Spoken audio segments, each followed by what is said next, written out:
Então tá bom. Pessoal, então vamos fechar nossos olhos e vamos orar juntos aí. Feche seus olhos. Querido Pai que habita nos altos céus, nós te louvamos, te agradecemos pela vida, pela saúde, pelas oportunidades e pelo momento que agora estamos vivendo juntos aqui através, Pai querido, desses meios digitais, o Zoom e o YouTube, para poder estudar um pouquinho mais da tua palavra, especificamente nesta noite, o livro de Daniel, que é este novo projeto de estudo desta classe. Que o teu santo e bom Espírito, Pai querido, mais uma vez possa nos conduzir a conhecer mais da tua vontade, para que esse conhecimento possa, Pai querido, nos preparar ainda mais para a volta do teu Filho amado, Jesus Cristo, o nosso Salvador. Que esta lição do livro de Daniel possa, Pai querido, trazer conhecimento a cada um de nós, para que possamos estar preparados para o grande evento da volta de Jesus. Por Jesus eu oro e agradeço pela vida de cada um desses amados que se fazem presente nesse estudo. Amém. Amém. Amém. Fabinho, é contigo, vamos lá. Maravilha, então. Deixe-me, então, compartilhar a tela aqui, já para nós darmos introdução ao tema. Deixe-me primeiro lançar aqui. Ok, perfeito. Esse daqui eu vou inverter. Ótimo.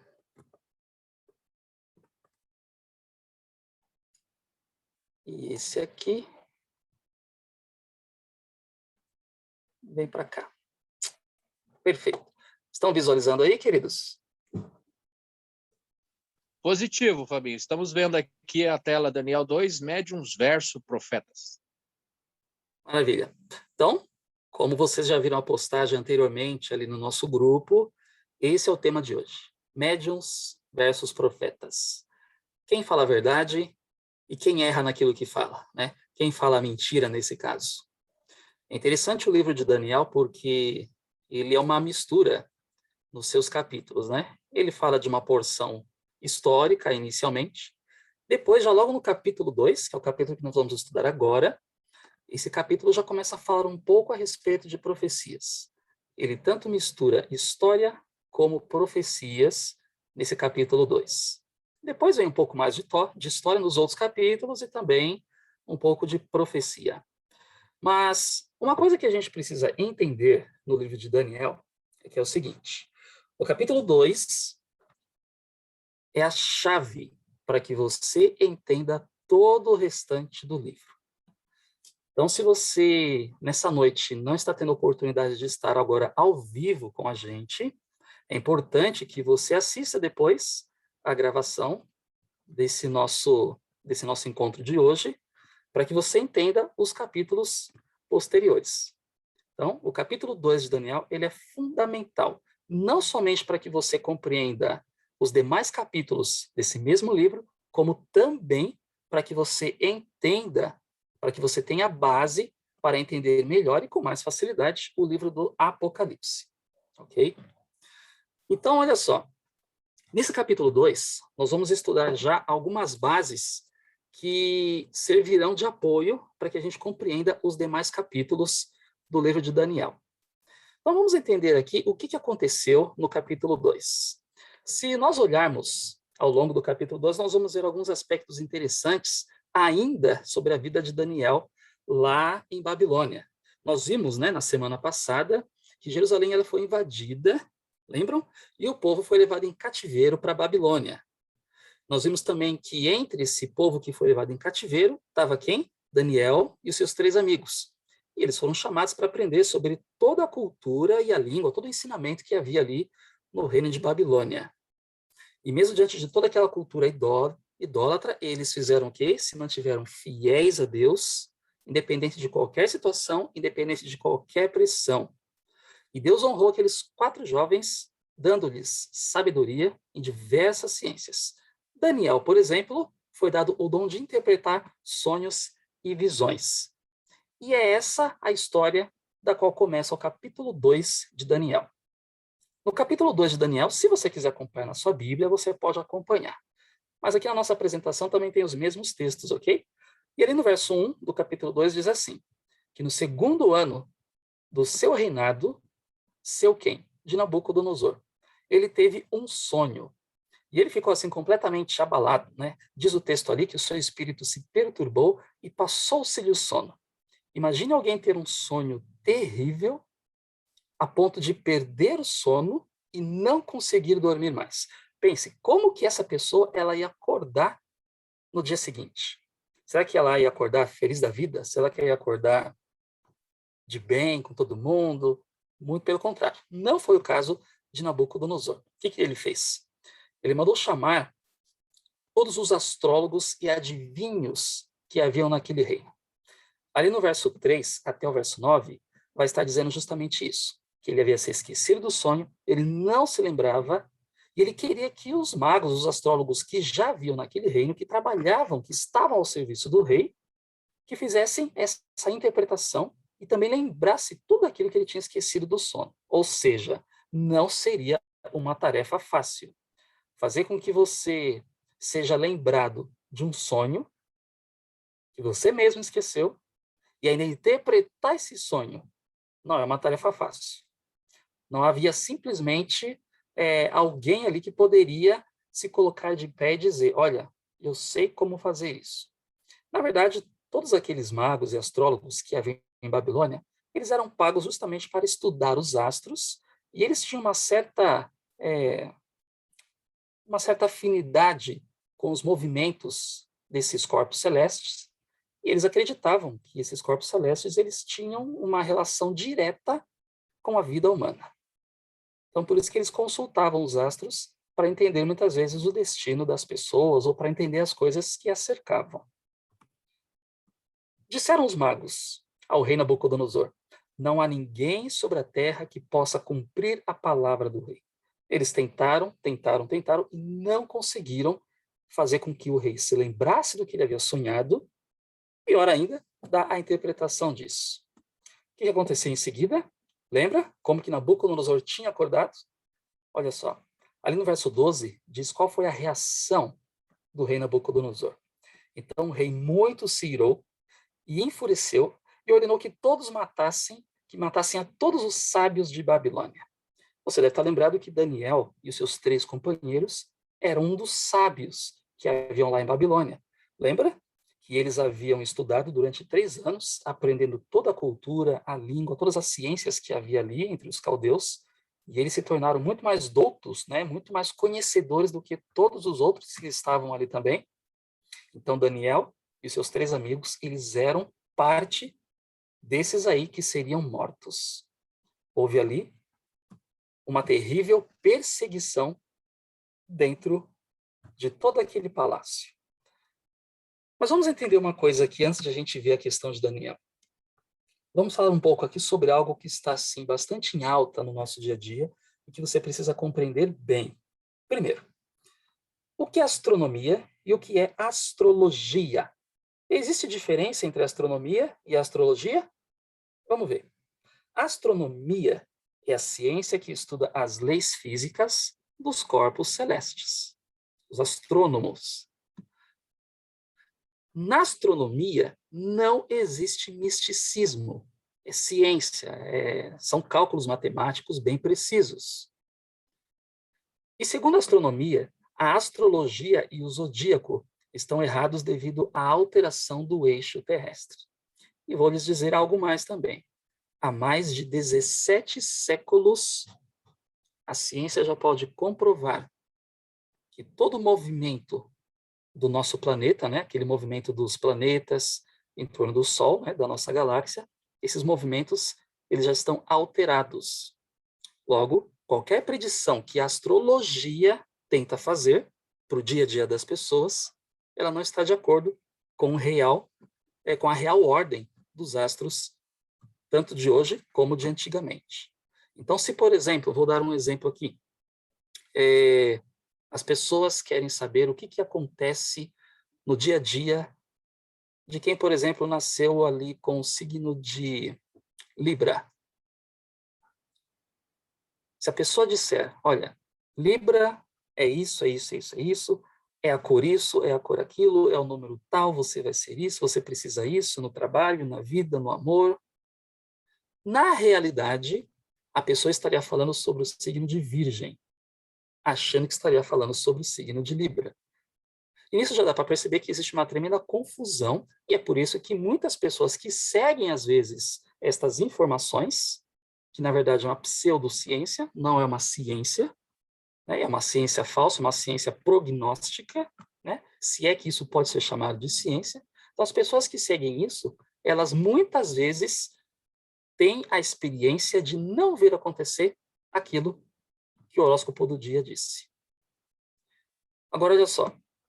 A astrologia, né? Falando mais propriamente dela, ela estuda o efeito físico dos astros nos seres humanos. E isso envolve uma certa adoração, uma certa dependência, uma certa confiança na natureza e no que ela pode proporcionar e fazer ao ser humano. Então, isso é uma espécie de idolatria, né? Exclui Deus do centro e coloca a natureza como sendo aquela que deve atender às expectativas do ser humano. A previsão dela é incerta do futuro, pela leitura das estrelas, né? Como se as estrelas estivessem tão próximas de nós, né? Estão aí há anos e anos e anos-luz de distância do nosso planeta. E eles acreditam também que os astros eles regem a vida humana. Precisa se tomar muito cuidado com isso.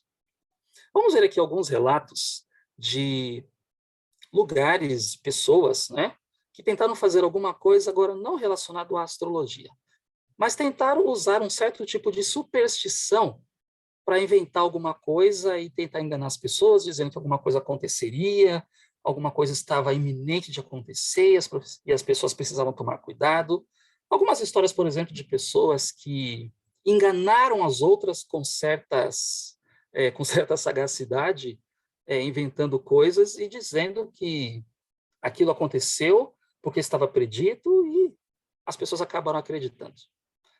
Há uma frase, né, que diz o seguinte, que a mentira contada 999 vezes, na milésima vez, muitas pessoas a têm como uma verdade. Olha só isso aqui.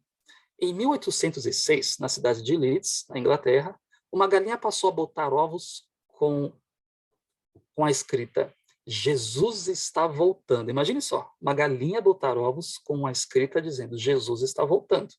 E também dizia, o julgamento está próximo. As pessoas ficaram escandalizadas, afinal, muitas delas testemunharam a galinha botando os ovos inscritos. Isso é que era interessante. Poderia alguém simplesmente dizer, a minha galinha botou um ovo lá e o ovo está escrito que Jesus está voltando e que o julgamento está próximo. Ela poderia simplesmente dizer, mas ninguém vê a galinha. Mas o interessante é que as pessoas viam de fato a galinha fazendo isso. Só que depois, olha só, foi descoberto que a mensagem escrita no ovo era escrita, né? Eles escreviam a mensagem no ovo, depois não sei de que forma, não me perguntem, eles colocavam o ovo de volta na galinha. E assim muitas pessoas naquela época acreditaram. Esse homem aqui, o Marshall, ele inventou um grupo chamado Seita Mortais do Paraíso. E o que ele acreditava? Que quando o cometa Hale-Bopp passasse, esse cometa os levaria para o paraíso.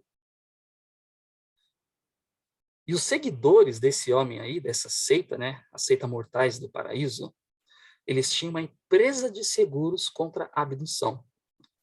No final das contas, as coisas não deram certo, muitas pessoas começaram a desistir, e esse homem simplesmente, por ser tão influente, por ele exercer assim um poder de persuasão tão grande sobre aquelas pessoas que a seguiam, ele simplesmente conseguiu levá-las a cometerem um suicídio.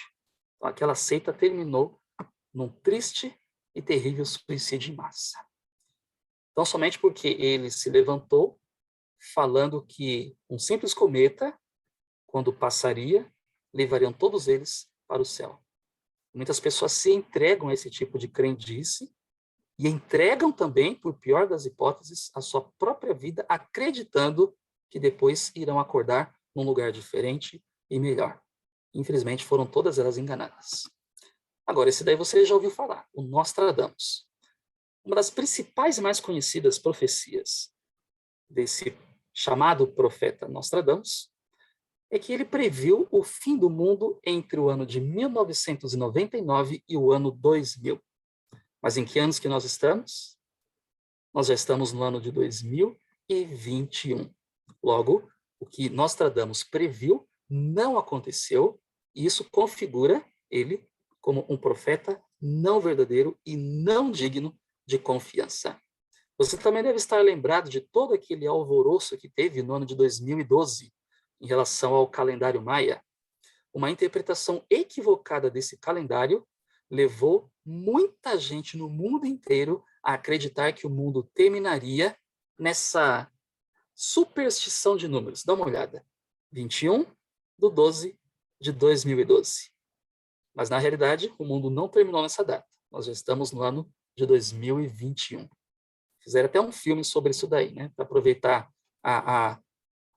todo aquele alvoroço do momento e ganhar dinheiro com isso. Esses dois homens aí, Chico Xavier e Nostradamus, o que eles previram? Que o mundo seria destruído, que o fim dele chegaria em 2019. Mas, repito, nós já estamos no ano de 2021 e nenhuma dessas coisas que esses homens disseram que ia acontecer, aconteceu. Se de repente alguém fala alguma coisa que vai acontecer e aquilo não acontece, e ele fala mais uma segunda, mais uma terceira, mais uma quarta coisa diferente que vai acontecer, você acreditaria nessa pessoa? Já é suficiente para você começar a desconfiar se realmente vai acontecer ou não. Assim são com todos esses homens aí. Agora vamos trazer um pouco mais aqui para algo assim mais pessoal de muitas pessoas, que são as superstições. O livro de Daniel, ali no capítulo 2, na história frustrante de todos aqueles magos e astrólogos, ela revela muita coisa sobre algumas superstições que muitas pessoas ainda acalentam dentro de si. Olha só, vamos ver algumas aqui. Ó. Tem pessoas que acreditam que quebrar um espelho dá 7 anos de azar. Também tem pessoas que acreditam que varrer o pé de uma pessoa faz com que ela nunca se case. Tem pessoas que acreditam que ao abrir o guarda-chuva dentro de casa, isso vai atrair uma série de problemas. Tem gente que acredita que colocar uma vassoura de ponta cabeça, né, atrás da porta, faz com que a visita chata vá embora. Que coisa, né? Cada coisa que as pessoas acreditam, né? Uma espécie de simpatia, uma espécie de magia. Será que as pessoas teriam superpoderes? Olha só. Inesperadamente você recebe uma visita e você não queria que aquela pessoa chegasse naquele momento, às vezes você está ocupada, e aquele tipo de pessoa que quando vem visitar, ela não se toca, que deu a hora de ir embora e você tem coisas para fazer. Então, o que você faz para a pessoa ir embora? Você pega uma vassoura, se vira de ponta cabeça e coloca atrás da porta. Quando é dali a pouco a pessoa vai falar, bom, eu acho que eu já vou. Cada coisa, né, que se inventa, né? Meio estranho, é isso? Enfim. Mas não precisa fazer o teste, não, tá? Não precisa fazer o teste, que isso não funciona. Olha só, outra coisa aqui. Tomar leite com manga mata. Puxa vida.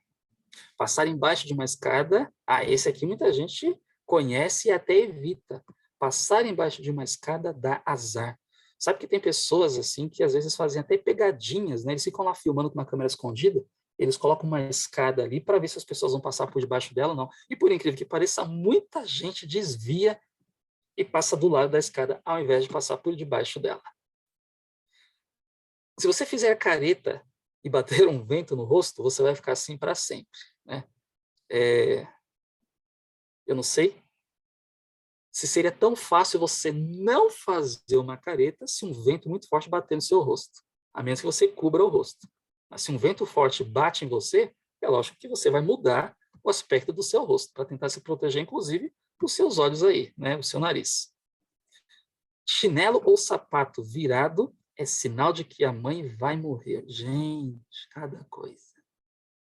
Olha só, pedir licença ao passar por perto de um despacho, né? Já vi aqueles trabalhos de Umbanda que às vezes as pessoas colocam ali na esquina, na calçada? Tem que pedir licença, né? Tem muita gente que acredita de forma supersticiosa, que para não acontecer nada de errado com você, para que aquilo não aconteça na sua vida, para que aquilo não venha em você, você tem que pedir licença. Será que isso basta? Na verdade, o poder de Deus é que resolve todos os problemas da sua e da minha vida. A nossa confiança em Deus, ela é suficiente, porque Deus é absoluto, Ele está acima de todas as coisas, Ele conhece a nossa vida mais do que nós mesmos. Desde a eternidade, Deus já sabia e sabe o que vai acontecer com cada um de nós. Mas Ele, no seu amor, na sua sabedoria, Ele permite que as coisas sigam o seu curso natural, porque Deus é paciente e longânimo para cada um de nós. Um outro ali, ó, deixar a bolsa no chão, o dinheiro vai embora. Bom, sinceramente, queridos, se você deixar nos dias de hoje a sua bolsa no chão, isso é lógico que o dinheiro pode ir embora, sim. Não tem nem muito que de supersticioso nisso aí. É capaz que alguém passe correndo, pega a tua bolsa e vai embora e leva o teu dinheiro. Então, nada de superstição deve haver nisso aí. Mas vamos lá. Em relação a todas essas crendices, em relação a profecias falsas, o que a Bíblia fala sobre isso? Olha só. Contra os adivinhadores, são aquelas pessoas que desvendam o passado, falam do presente e tentam predizer o futuro. A Bíblia diz lá em Crônicas, capítulo 10, o verso 13. 1 Crônicas diz: assim morreu Saul por causa da transgressão que cometeu contra o Senhor, por causa da palavra do Senhor, a qual não havia guardado, e também porque buscou a adivinhadora para consultar. Então nós vemos aqui a desaprovação direta de Deus sobre Saul por ele ter buscado uma adivinhadora. Contra os agoureiros, o que é isso? São aqueles que profetizam pela observação das coisas e por superstições. Olha aí, queridos. Lá em 2 Crônicas 33, 6, diz assim: fez ele também passar seus filhos pelo fogo no vale do filho de Rinom, e usou de adivinhações e de agouros e de feitiçarias, e consultou adivinhos e encantadores, e fez muitíssimo mal aos olhos do Senhor para o provocar a ira. Então, nós vimos aqui o que um rei ali fez e acabou causando também o desagrado de Deus. Contra os astrólogos, olha aí, a astrologia que nós estávamos falando lá em Isaías 47, verso 13 diz: cansaste-te da multidão dos teus conselhos. Levantem-se, pois, agora os agoureiros dos céus, os que contemplavam os astros, os prognosticadores das luas novas, e salvem-te do que há de vir sobre ti. Aqui nós vemos uma profecia sendo feita contra eles, e o próprio texto de forma irônica dizendo: já que vocês são adivinhadores, então tentem se salvar e proteger a vocês mesmos, já que você sabe do que está por vir aí de condenação no futuro. É um texto irônico que fala justamente da ineficácia dessas práticas, né? Dessas pessoas aí. Contra os encantadores, são aqueles que seduzem por artes mágicas, né? A mágica, queridos, também está inclusa. Olha só, em Levítico capítulo 20, verso 6, diz assim: quando alguém se virar para os adivinhadores e encantadores para se prostituir com eles, eu porei a minha face contra ele e o extirparei do meio do seu povo. Vemos aqui também a desaprovação divina. Ali estão agora os feiticeiros. Apocalipse 22, verso 15, diz que ficarão de fora do céu, quem?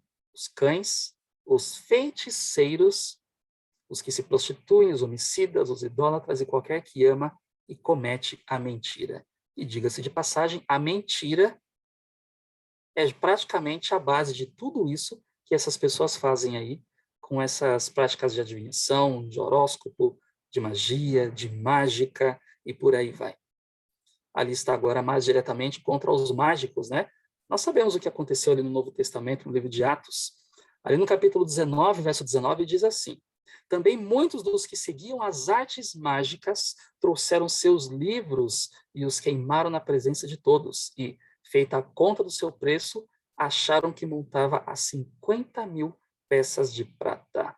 Nós vimos ali, né, o exemplo dos Efésios, né? E todos os seus livros de magia eles levaram para serem queimados. Os necromantes, né? O próprio nome diz necromantes, vem de necrotério, está relacionado à consulta aos mortos. Levítico capítulo 20, verso 27 diz: quando, pois, um homem ou mulher em si tiver um espírito de necromância ou espírito de adivinhação, certamente morrerá, serão apedrejados, o seu sangue será sobre eles. Deus, ele terminantemente proibia tal prática no meio do povo de Israel.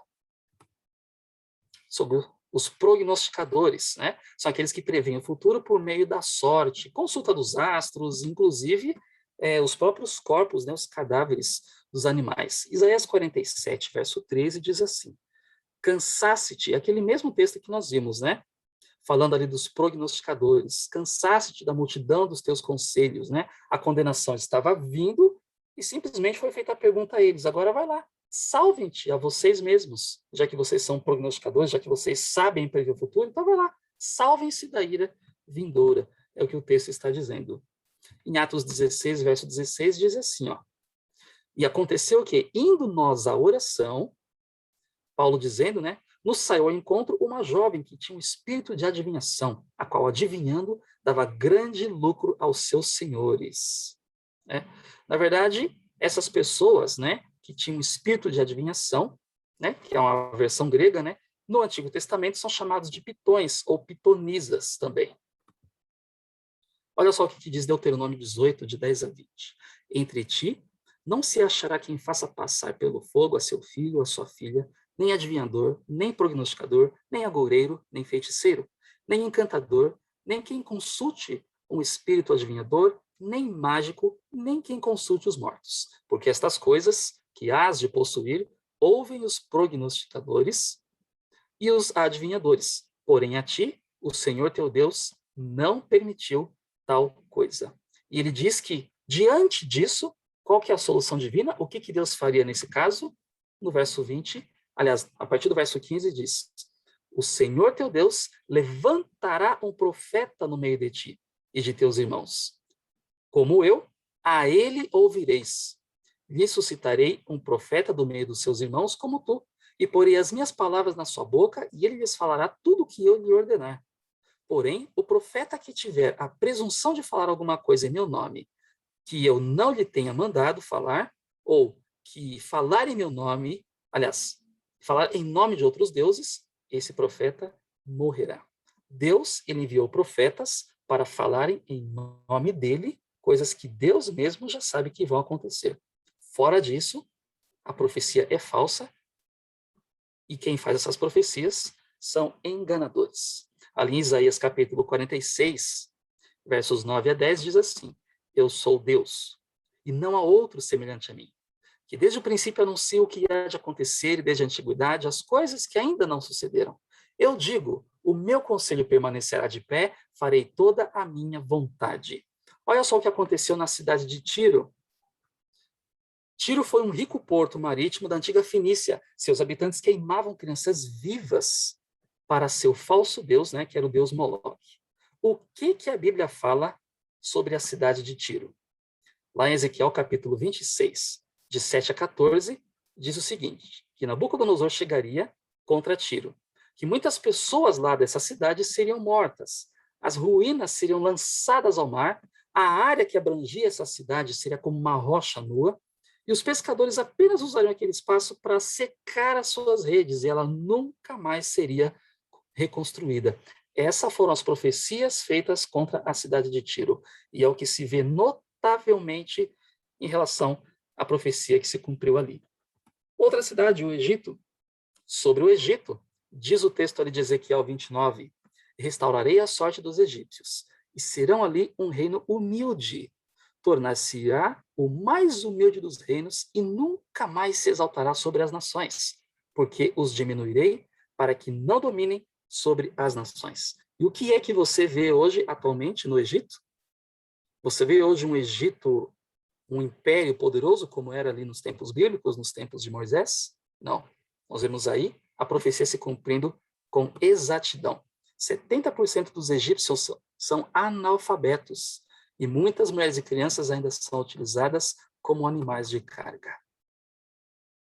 Temos aqui uma outra cidade, Petra, uma poderosa e orgulhosa cidade. Petra era uma cidade que foi construída dentro de rochas, dentro de montanhas. É um ponto turístico muito interessante ali, mas uma profecia foi feita contra ela. A cada semana, uma jovem mulher era violentada. Seu coração era arrancado do seu corpo vivo e oferecido ao Deus Sol. O que Jeremias 49, 17, 18 disseram sobre esta cidade? Que ela seria amaldiçoada e homem nenhum mais viveria ali. E o corujão e o corvo fariam nela morada, fariam seus ninhos, cresceriam espinhos e urtiga em seus palácios e fortalezas. Aqueles que foram construídos dentro das rochas. Quem vai visitar a cidade de Petra vê nada mais, nada menos do que exatamente essas coisas que a profecia assim o disse. E Babilônia, apesar de toda a sua grandiosidade, toda aquela sua pompa, toda aquela sua glória, né? Deus falou contra a Babilônia o seguinte, que Babilônia se tornaria num montão de ruínas. Deus disse isso através do profeta Jeremias. Ela nunca mais seria habitada. Ninguém moraria em Babilônia. Ali onde nós vemos agora na região da Arábia Saudita, né, o Iraque ali, né, é justamente onde era a antiga Babilônia. O que acontece ali? O arábio não arma mais a sua tenda, nem tampouco os pastores falam ali deitar os seus rebanhos. Somente as feras do deserto é que repousariam ali. Passaram-se 2.500 anos, os árabes, com seus animais e tendas, ainda existem, mas eles não usam ali o lugar das ruínas de Babilônia como abrigo. Tão fiel à profecia. Daniel, um jovem obediente a Deus, ele se apresentou, ele orou a Deus, buscou a Deus, para que Deus fizesse o quê? Para que no meio daquela confusão que estava no palácio, Deus desse a lembrança do sonho e também a interpretação. Então Daniel agora chegou ali ao chefe da guarda e disse, olha, eu posso ajudar vocês. Eu posso fazer com que o rei se lembre do sonho e também eu dou a interpretação. Daniel ele pediu um prazo, foi orar a Deus e justamente Deus respondeu à oração. E agora Daniel, diante do rei Nabucodonosor, diz o seguinte, o mistério que o rei exigiu, nem sábios, nem encantadores, nem magos, nem adivinhadores lhe podem revelar, mas há um Deus no céu, o qual revela os mistérios. Ele, pois, fez saber ao rei Nabucodonosor o que há de acontecer nos últimos dias. Note que Daniel, ele era um sábio, e seus 3 companheiros também. Mas aqui Daniel, ele se coloca no lugar de todos eles, dizendo, nem sábios, nem ninguém são capazes de interpretar ou de lembrar o seu sonho. Não era Daniel a solução. A solução era o Deus de Daniel, por quem ali Daniel havia buscado a Deus, e Deus havia, numa noite, dado tudo o que Daniel precisava para chegar diante do rei e testemunhar a ele do poder do Deus que revela todos os segredos. E agora Daniel começa a desenrolar todo o sonho para Nabucodonosor. Tu, ó rei, estavas vendo, e eis aqui uma grande estátua, que era de imensa e de extraordinário esplendor. Estava em pé diante de ti. A sua aparência era terrível, a cabeça era de ouro fino, o peito e os braços de prata, o ventre e os quadris de bronze e as pernas de ferro, os pés em parte de ferro e em parte de barro. Quando estavas olhando, uma pedra foi cortada sem auxílio de mãos, feriu a estátua nos pés, de ferro e de barro, e os esmiuçou. Mas a pedra que feriu a estátua se tornou uma grande montanha e encheu toda a terra. Então agora Daniel faz com que o rei se lembre de tudo aquilo que ele havia sonhado.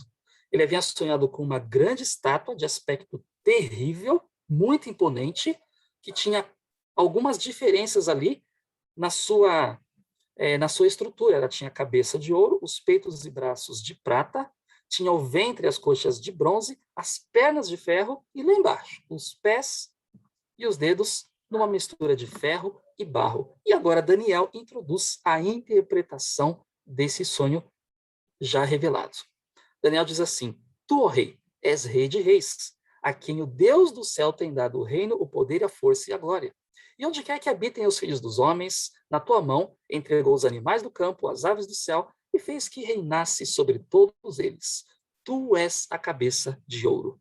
Daniel aqui está dizendo que Nabucodonosor, rei de Babilônia, era a cabeça de ouro daquela estátua. Ou seja, Babilônia, como nós podemos ver aqui agora, era o império que representava a cabeça de ouro. Ou seja, a interpretação do sonho que Daniel estava agora dando para o rei Nabucodonosor era em relação a uma sucessão de impérios que viriam depois de Babilônia.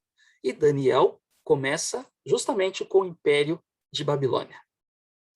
Ele chega a dizer para o rei de forma bem clara: você, rei Nabucodonosor, que é o representante de todo esse império, Babilônia é a cabeça de ouro. E justamente Babilônia, ela na sua idade de ouro, né, na sua idade dourada, de 606 a 538, foi o período em que ela justamente governou, dominou o mundo até então. E depois veio um outro império. Babilônia, ela foi completamente destruída, ela foi queimada, também como um cumprimento de uma profecia que Deus havia feito.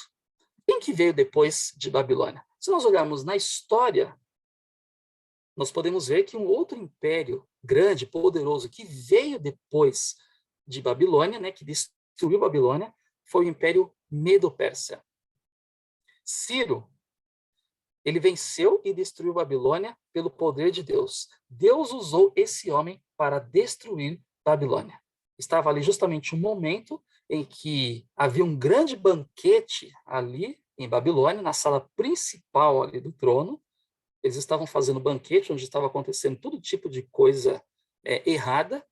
E enquanto eles estavam lá dentro, embriagados com vinho, completamente esquecidos da vida, quem estava lá fora dos muros de Babilônia?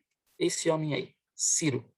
Ele estava desviando o curso do rio para que não passasse para dentro de Babilônia, e assim eles pudessem entrar por debaixo dos muros de Babilônia e assim conquistar a cidade. A conquista de Babilônia, a conquista dos outros impérios, nós vamos ver mais para frente nos outros capítulos, que também vão tratar desses mesmos impérios aí. E qual foi o império que veio depois da Média-Pérsia? Sabemos que a Média-Pérsia, né, se nós olharmos na história, nós vemos que ela atuou ali com seu grande apogeu em 536 até o ano de 331. Depois disso, o que veio? Veio o grande Império Greco-Macedônico, de Alexandre o Grande, que é representado justamente pelas coxas, né, e pelo ventre de cobre naquela estátua que Nabucodonosor havia sonhado. A Grécia, ela teve o seu apogeu também no ano de 331 até o ano de 168. Se nós olharmos, por exemplo, na história, pesquisarmos os grandes impérios que vieram depois da Babilônia, nós vamos ver que houve justamente essa sucessão aí. Medo-Pérsia, Grécia, e quem foi o outro que veio em seguida? Que é representado pelas pernas de ferro. Foi justamente o Império Romano. Daniel, capítulo 2, verso 40, diz assim: o quarto reino será forte como ferro, pois o ferro a tudo quebra e esmiuça. Como o ferro quebra todas as coisas, assim ele fará em pedaços e esmiuçará. Foi essas as características do grande e cruel Império Romano. Se nós olharmos na história, como é que eram os exércitos romanos quando eles estavam em guerra, e como eles estavam em suas atuações ali militares, nós vamos ver que eles eram realmente muito sanguinários, né? O Império Romano. E o que falta na estátua ainda? Os pés e os dedos ali, que é a mistura de ferro e barro. Aquilo também tem um significado. Nós já sabemos, de acordo com a profecia bíblica, que o que veio depois do Império Romano foi nada mais, nada menos do que uma fragmentação do Império Romano. O Império Romano ele se fragmentou de forma que uma parte ficou forte e outra parte ficou fraca. Não era mais o Império Romano. Se nós olharmos na história, nós vamos ver que o que enfraqueceu o Império Romano foi a chegada de algumas tribos bárbaras que vieram do norte do Império e começaram aos poucos a minar o Império Romano, de forma que ele se enfraqueceu e acabou sendo finalmente destruído. E essas nações, essas tribos, né, que vieram do norte, se instalaram justamente em todo o território ali do Império Romano e acabaram se estabelecendo como nação. Passaram pelas suas revoluções, pelas suas transformações, o que é hoje a maioria ali dos países da Europa Ocidental. Um aspecto interessante que diz na profecia é o que diz ali no verso 42 e 43. Diz assim: como os dedos dos pés eram em parte de ferro e em parte de barro, Assim, por uma parte, o reino será forte e por outra será frágil.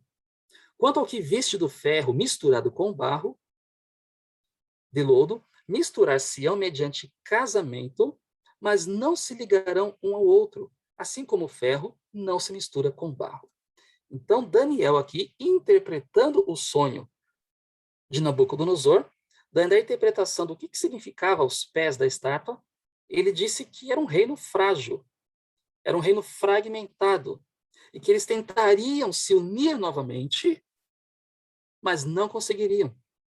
Da mesma forma que o barro, ele não se mistura com o ferro, não tem como, não dá síntese, assim seria também as tentativas de unificação novamente num só império, mas isso não daria certo. A profecia foi bem clara e objetiva. Não se ligariam um ao outro. Então, nós temos ali os atuais países da Europa Ocidental que representam essa fragmentação aí que houve no Império Romano. E um detalhe interessante que Daniel disse ali é que eles tentariam se unificar mediante casamento. Será que isso realmente aconteceu? Olha só, entre 1850 a 1914, várias vezes foram realizados casamentos para tentar unificar a Europa. Temos aqui uma lista. Carlos Magno, ali com os francos, né? Carlos V da Espanha, temos ali Luís XV, aliás, Luís XIV, né, perdão, da França, Napoleão, Kaiser, até mesmo Adolf Hitler, ele tentou unificar a Europa, mas não deu certo. Por que não deu certo? Porque seus exércitos eram fracos? Não, porque a profecia é quem disse: não se ligarão um ao outro. Percebam quão é firme, quão é verdadeira, quão é sólida a profecia bíblica. Nós vemos esse cumprimento ao longo de toda a história humana, quando esses grandes homens tentaram unificar novamente seus impérios, os seus domínios, mas estavam simplesmente escravos da profecia bíblica. Não se ligarão um ao outro. E a Bíblia fala acerca também da pedra que fora cortada do céu. Uma pedra que veio do céu em direção àquela estátua e que a destruiria completamente. Daniel disse: mas nos dias destes reis, o Deus do céu suscitará um reino que não será jamais destruído. E este reino não passará a outro povo, e esmiuçará e consumirá todos os reinos. Mas ele mesmo subsistirá para sempre. Como viste que do monte foi cortada uma pedra, sem auxílio de mãos, ela também esmiuçou o ferro, o bronze, o barro, a prata e o ouro. Que profecia impressionante. Daniel diz que essa profecia ainda está em andamento, queridos. Ela não se cumpriu totalmente ainda. Nós estamos hoje vivendo nos dias dos pés daquela estátua, que é nos dias destes reis. Que reis? Aquelas tribos bárbaras que vieram do norte, fragmentaram o Império Romano, se estabeleceram, hoje são as atuais nações da Europa.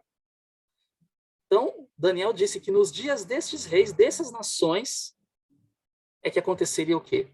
É que surgiria uma pedra que viria do céu e destruiria todas essas nações. E essa mesma pedra que vem do céu, ela se faz um grande império de domínio universal que nunca mais vai ser destruído. Já começa a ficar fácil a aplicação e o entendimento do desfecho da interpretação do sonho de Nabucodonosor. Esse reino que será estabelecido e nunca mais passará é o reino de Deus. É o reino que você e eu tanto aguardamos. A pedra cortada sem mãos representa o grande reino de Deus. Uma profecia que começou lá atrás, em 605, ainda antes de Cristo. Passaram-se impérios, cumprindo as profecias, passou a Média Pérsia, passou a Grécia, passou o Império Romano. Estamos hoje vivendo nos dias dos dedos daquela estátua, onde se tenta de todas as formas unificar os blocos, mas não funciona, não dá certo, porque a profecia disse: não se ligarão um ao outro, E o que nós aguardamos é aquilo que Daniel profetizou. E se ele profetizou acerca de Babilônia, da Medo-Pérsia, da Grécia, de Roma, e tudo aquilo aconteceu, muito depois da morte de Daniel, as coisas aconteceram cabalmente, isso nos dá total segurança para acreditarmos que essa pedra que simboliza o reino de Deus, logo, logo vai vir, vai chegar e vai se instaurar aqui em nosso mundo. E passaremos a viver num domínio, que é o domínio de Cristo, o reinar de Cristo, que nunca mais vai passar. Viveremos eternamente com Ele. Jesus, ele disse que nós precisamos cair sobre a pedra. Significa cair sobre ele, nos derramarmos sobre ele, nos entregarmos a ele. Mas, por outro lado, ele também diz, mas ai daquele sobre quem essa pedra cair. E nós precisamos hoje nos lembrar que nesse sonho de Nabucodonosor, nessa interpretação desse sonho, nessa profecia, está você e eu. Lembre-se disso. Você e eu estamos dentro desse sonho, dentro dessa interpretação. Estamos vivendo ali embaixo, bem pertinho da volta de Jesus. Eu já não diria nem mais nos pés da estátua. Eu já não diria nem mais nos dedos da estátua. Mas os dias em que estamos vivendo hoje, nós estamos vivendo, vamos poder dizer assim, nas unhas dos dedos daquela estátua. O reino de Deus está próximo. E você precisa se preparar. Jesus, ele morreu na cruz por você. Ele veio como um homem de dores, mas agora a promessa, de acordo com Daniel, é que ele vai vir como o Rei dos Reis e Senhor dos Senhores. Ele vai vir para fundar o seu reino, um reino que jamais passará a outro e que viveremos nele eternamente. Decida hoje. Você quer fazer parte, deseja fazer planos para se tornar um súdito desse reino? Muitos impérios, muitas nações passaram e vão passar. Vai chegar o reino de Deus. E que você e eu façamos planos desde já para sermos os súditos, para sermos os moradores, para fazermos parte desse reino que vai chegar e nunca mais será destruído. É o reino do nosso Senhor, o reino do nosso Deus. Deus te abençoe mais uma vez.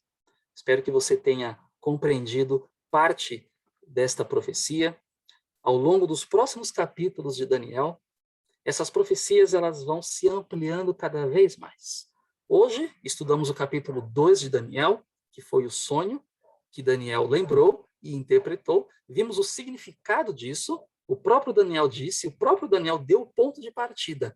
Tu, Nabucodonosor, é a cabeça de ouro. Então, a partir do momento que a profecia diz que Babilônia é a cabeça de ouro, o que vem depois? Prata é o principal império que veio depois de Babilônia. O bronze é o principal império que veio depois da Média Pérsia. O ferro é o principal império que veio depois da Grécia. E os dias em que nós estamos vivendo é justamente a fragmentação, são as nações, são os reis desse mundo que vieram depois da fragmentação do Império Romano.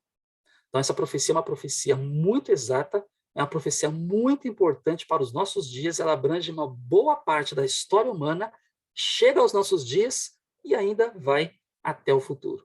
Que você e eu possamos viver nesses dias de forma vigilante, de forma íntima com Cristo Jesus, aguardando ele simplesmente chegar e dizer o seguinte: vem, súdito, entre para o reino que eu preparei para você.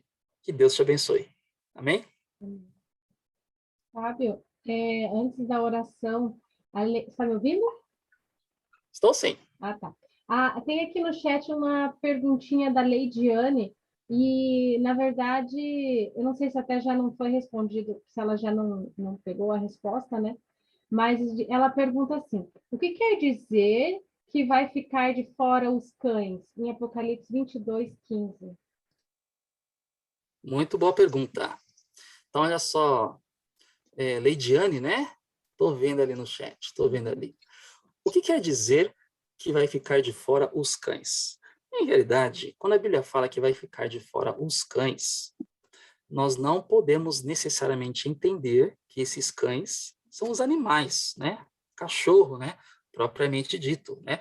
Mas nós vemos ali um termo referindo-se a pessoas cruéis, a pessoas más, a pessoas que realmente se enquadram na mesma classificação de outras pessoas, né, com outras características más, que o próprio João descreve ali, né, que são os mentirosos, né, aqueles que amam e praticam a mentira, né? É como se fosse justamente esse termo, né, no seu sentido ali, algo que realmente fosse condenável, né?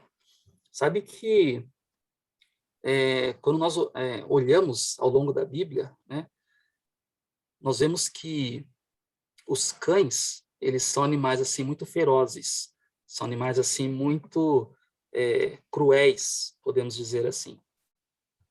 Existem aspectos, por exemplo, na Bíblia, se você, por exemplo, olhar ali a história de Jezabel, lembra de Jezabel? Você lembra como que Jezabel foi morta? Jezabel foi morta por cães, né? Os cães comeram Jezabel quando ela morreu. Ela foi lançada do alto a baixo ali e os cães comeram ela. A Bíblia não quer dizer que os cachorros, né, os animais, né, eles não herdarão o reino dos céus. Não é nesse sentido que o Apocalipse está dizendo, mas é justamente no sentido das características, né, no sentido das características de pessoas que praticam maldade, que são sanguinárias mesmo, né? Então é nesse sentido que a Bíblia está dizendo aí que ficarão de fora os cães, ok? Obrigada, entendi. Fabinho, aí mais no contexto, que você falou, pessoas imorais, pessoas falsas, né? Tem um outro texto que também pode ampliar essa visão aí, dessa citação de cães, lá em Filipenses capítulo 3, verso 2, que diz assim, até separei aqui, ó, é uma recomendação ali nessa carta de Paulo aos Filipenses. Ele fala assim, ó, acautelai-vos dos cães, e ele continua, acautelai-vos dos maus obreiros. Então, obviamente, que você falou, não está falando sobre animal aqui, né? Mas há uma característica, e a gente pesquisando também vê que naquela época os cães, para aquela cultura, para aquele momento, eram animais que, diferente do contexto de hoje, dóceis, amigos e tal. Então, por isso eles faziam esse paralelo. Para o judeu, para aquele momento, os cães não eram bem-vindos e não eram bem vistos. Por isso, essa comparação para com pessoas infiéis, para com pessoas falsas, idólatras. Então, sempre se comparava aí. Tem vários textos, Primeira Reis, Segunda Reis, que fala sobre colocando uma linguagem pejorativa, né? Isso, tá bom? Exatamente. Ok, maravilhoso. Mais uma vez, né? Pudemos aí avançar agora no capítulo 2, vendo aí a história revelada. Você vê, ó, há quantos anos? Mais de 600 anos, perto de 600 anos antes de Cristo vir. E a história fica revelada até os nossos dias, né? Nós fazemos parte dessa estátua, né? E aí tem o nosso pastor costuma dizer que nós estamos na pontinha da unha do dedo do pé lá, né? É verdade. Essa história toda que essa estátua representa, ela chega até os nossos dias. Então, isso traz para nós, deve trazer para cada um de nós uma grande reflexão de como estou neste momento para aguardar esta grande pedra que vai vir e destruir a história da humanidade total, né? E vai fazer um novo recomeço, né? Então, que Deus continue nos abençoando nesta jornada de estudo aí. Fábio, muito obrigado por mais este momento e que possamos, através de mais este conhecimento, também nos prepararmos para a volta de Jesus. Mais algum Amém. comentário? Podemos orar, podemos fechar aqui. Depois nós abrimos o microfone, né, Fábio? Se alguém quiser fazer alguma pergunta, alguma coisa, né? Isso. Fábio Brandão. Então, tá bom. Eu recomendo. Oi. Vou ter que falar pelo sobrenome agora. Viu, Fábio? É o seguinte, a Janete faz um comentário ali e eu estou falando para você antes da oração, porque de repente você também pode incluir na oração, porque hoje é aniversário da dona Carmen, talvez seja por essa razão que ela não está conosco hoje. E daí você poderia também orar por ela. Ok. Maravilha. Ok. Eu acho que o meu xará vai fazer essa oração final agora, e aí acho que ele vai citar já as bênçãos sobre a dona Carmen e todos os aniversariantes do dia também. Maravilha. É a dona Carmen, né, que está aniversariando? Isso. Maravilha. Que Deus abençoe, viu? Que Deus seja louvado mesmo pela vida aí. Muito bem, queridos. Acredito que não há mais algum comentário, né? Se de repente alguém quiser fazer algum comentário, de repente fazer alguma pergunta, podem nos chamar no particular de repente, ou no momento que o grupo for aberto ali também, podem colocar ali a sua pergunta, né? E a gente vai ali, de forma pronta ali, responder sim, tá bom? Que Deus abençoe a cada um de vocês, então. Vamos orar, então? Vamos fechar os nossos olhos. Vamos fechar os nossos olhos.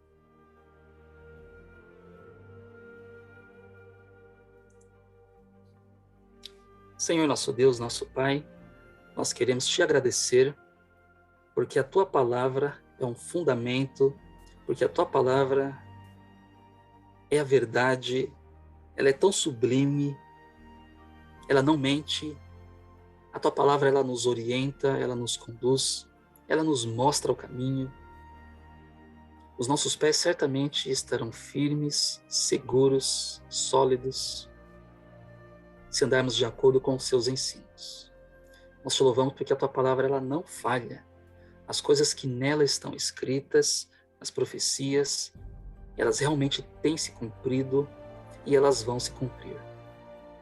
Nós te agradecemos, ó Deus, por tão grande amor demonstrado por cada um de nós em nos revelar verdadeiramente o futuro e nos prover também os meios para nos prepararmos para quando todas as coisas acontecerem e quando todas as coisas se consumarem.